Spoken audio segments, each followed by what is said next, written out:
To global channel Jayanthi Amirishetti tip and cooking ఛానల్కి స్వాగతం. ఈ టిప్ను సెలెక్ట్ చేయండి, షేర్ చేయండి, సబ్స్క్రైబర్ చేయండి. జీవకోటి యాత్రలో ఒక గీత అడ్డముగా పెడతారట. ఏమో గీత అంటే అరుణాచల ప్రవేశానికి పూర్వము తర్వాత అట. అందరూ అరుణాచలంలోకి ప్రవేశించలేరని ఒక సిద్ధాంతం ఉంది. మనము అరుణాచల ప్రదేశానికి పోయేటప్పుడు ముందుగా గిరి ప్రదర్శన చేయాలి. అరుణాచలం అంటే మొదట గోపురం దగ్గర కర్పూరం వెలిగించి వెళ్ళాలి. అరుణాచలము పరమేశ్వరుని జ్యోతిర్లింగ స్వరూపం కావడంతో దీన్ని చుట్టూ ప్రదర్శనం చేయడం అంటే సాక్షాత్తు శివునికి చేసినట్టే అని భక్తజన విశ్వాసము. పాదచారులై శివనామ స్మరణ గావిస్తూ ప్రదర్శన చేసే వారికి మహాపుణ్యము దక్కుతుందని మహాత్ముల వచనము. అందుకే నిత్యము ఎంతో మంది గిరి ప్రదర్శన చేస్తుంటారు. గిరి ప్రదర్శన చాలా వరకు తారు రోడ్డు మీదనే జరుగుతుంది. ఈ మధ్య రోడ్డు పక్కన కాలిబాట కూడా వేశారు. ఉదయం సూర్యతాపాన్ని తట్టుకోవడం కష్టం కాబట్టి చాలా మంది రాత్రిపూట లేదంటే తెల్లవారుజామునే గిరి ప్రదర్శన చేస్తారు. ఈ ప్రదర్శన సాధారణంగా రమణ మహర్షి ఆశ్రమం నుంచి మొదలవుతుంది.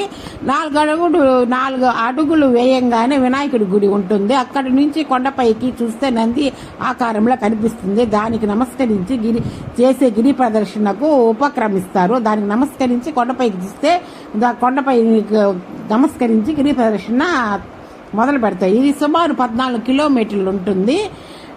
కొండ చుట్టూ 8 ప్రత్యేక లింగాలు, అష్టలింగాలు 8 దిక్కులలో ఉంటాయి.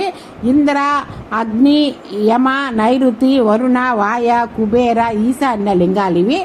ఎముకలు అరిగిపోయిన వారు ఈ యమలింగాన్ని దర్శించుకుని ఉంటే మంచిదని, మనసు నిలకడగా ఉండాలంటే నైరుతి లింగం వద్ద కాసేపు ధ్యానం చేయాలని చెప్తారు. ఇవిగాక గిరి ప్రదర్శనలో మరో 4 ముఖ్య ఆలయాలు. అవి భూత నారాయణుడు, జంట వినాయకులు, మలై అమ్మన్, పూరి జగన్నాథు, కుబేర లింగము. దాటిన తర్వాత ఇరుకైన ద్వారం వస్తుంది. దీనినే మోక్షధారము అంటారు. అందులో నుంచి దూరి బయటకు వస్తూనే గిరి ప్రదర్శన పూర్తయినట్టుగా చెప్తారు. ఇక్కడ క్యూ లైన్ కాస్త ఎక్కువగానే ఉంటుంది. కాస్త ఓపికగా నిల్చోవాలి. నిలుపుకొని లోపలికి అనారోగ్యంతో ఉన్నవారు, వృద్ధులు, గర్భిణీలు గిరి ప్రదర్శన చేయడం కష్టం కాబట్టి వారి కోసం ఆటోలు ఉన్నాయి. ఒక్కొక్కరికి 500 రూపాయలు తీసుకుంటారు. గిరి ప్రదర్శన చేసేటప్పుడు కొన్ని నియమాలు పాటించాలి ఉంటుంది. గిరి ప్రదర్శన చెప్పులు లేకుండా నెమ్మదిగా చేయాలి. తలపై టోపీ లాంటివి ధరించొద్దు. కేవలము ఎడవ వైపునే గిరి ప్రదర్శన చేయాలి. ఎందుకంటే కుడివైపున దేవతలు, సిద్ధులు అదృశ్య రూపంలో గిరి ప్రదర్శన చేస్తుంటారని కావున వారికి సాధారణ భక్తులు ఎదురు వెళ్ళకూడదట. గిరి ప్రదర్శన ఆరంభించాక ఎలాంటి కోరికలు కోరుకోకూడదంట. అరుణాచల శివ నామస్మరణలతో సాగాలి. అప్పుడప్పుడు గిరి వైపు చూస్తుండాలి, కొండ వైపు చూస్తుండాలి. ప్రతి ఆలయం దగ్గర విభూతి ప్రసాదంగా ఇస్తారు. అది తప్పక తీసుకోవాలి. ప్రదర్శన మార్గంలో కుక్కలకు తిండి తప్పక పెట్టాలి. భైరవ స్వరూపం కనుక కుక్కలంటే భైరవ స్వరూపం కదా, కుక్కలకు తిండి పెట్టాలి. అక్కడ జింకలు కూడా ఉంటాయి. వాటికి అన్నిటికీ చూసుకుంటూ, ఒక ఆవు ఒకటి ఉంటుంది, 4 కాళ్ళ ఆవు, అది చూసుకుంటూ వెళ్తూ ఉండాలా. సంతానం కోసం వివాహం కాని వాళ్ళు గిరి ప్రదర్శనలో దుర్వాస మహర్షి దేవాలయం పక్కన ఉన్న చెట్టుకు తాడు కడతారు.